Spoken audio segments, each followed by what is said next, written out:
Nuits Sonores, c'est un festival qui a été créé en 2003 et qui est donc un festival dédié aux cultures numériques, aux cultures électroniques, aux musiques indépendantes, qui est un festival urbain aussi, c'est important, il se passe dans 60 lieux dans la ville. C'est sur le week-end de l'Ascension et c'est en général sur une période de 5 jours. En gros, c'est 250 artistes, dont la moitié à peu près d'artistes internationaux, généralement 30 à 40% d'artistes locaux et régionaux, quelques artistes français aussi bien sûr.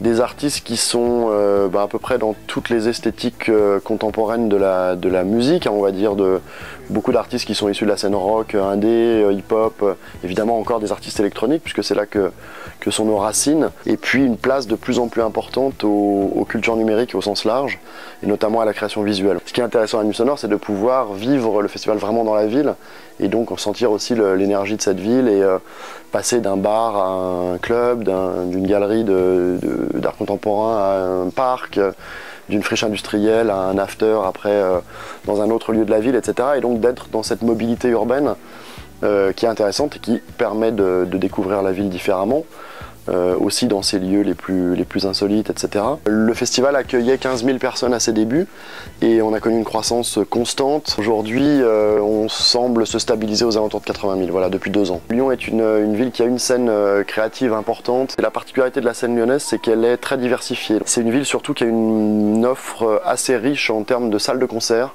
de toutes petites salles jusqu'à des salles importantes, et avec une offre artistique assez pointue en définitive. On peut, quand on se déplace à l'étranger, assez régulièrement tomber sur des gens qui connaîtront Lyon pour pas seulement le foot et la gastronomie, mais aussi dans le domaine de la musique, de la création visuelle, de l'art contemporain évidemment avec la Biennale qui prend une place aussi très importante.